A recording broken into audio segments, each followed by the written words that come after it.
Hello everyone, Bobby here. Just thought I'd make a video on this for future reference for other people as well. What it is, I used to have wheel spacers on here, and obviously I had the original studs in, which wasn't an issue, but when I got rid of the wheel spacer and I put the ARPs in the actual bearing itself, or the flange, the ARPs sit a little bit further out, maybe about, I think it's 0.3 of a mil higher on the actual head, and what this meant was when you span it, it was absolutely fine, but when you start going around corners, these start shifting over a fraction,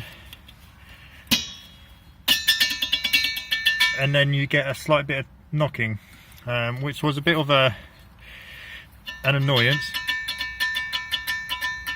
Don't know if you can hear that very well.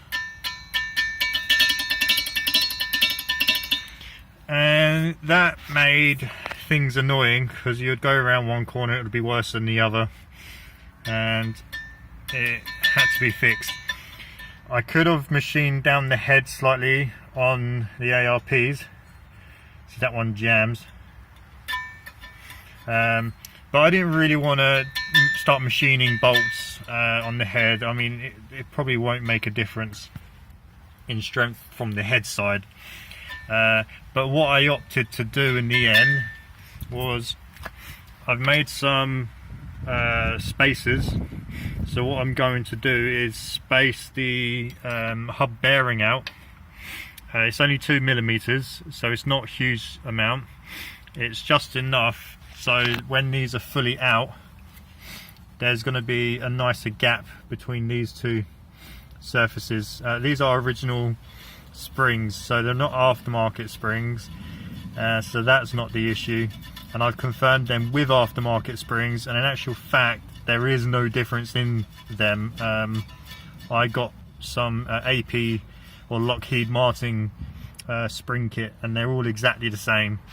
The slight difference is the tension and the actual coil diameter has changed on the aftermarket ones, but that's, I think they're a bit stiffer on the newer ones, but it may be because these are just older and worn, I don't know.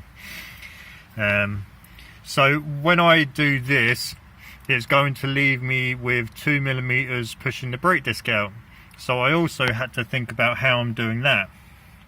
So what I've done is I've just bought some washers which are the same thickness as the spacer of 2mm. So as the brake disc will sit out now 2mm, the caliper will now sit out 2mm. So there shouldn't be any difference in surfaces at all, or any indifferences. And then when I do that, I'm having to change the bolts in the back of the hub assembly to slightly longer. Obviously because I'm spacing it out, it already had a tolerance anyway, so now I'm just going 5mm more to get more thread engagement when I space it out. And that's it really. I thought I would just show you this because it may be useful. I know some people have mentioned ARPs in the past. This may not affect everyone, I don't know, but I figured if I made a video it could be documented and possibly help others in the future if they come across this wondering exactly the same thing. Why am I getting noises when I'm cornering? Anyway, I hope this helped, and yeah, I'll see how it goes after. Thank you.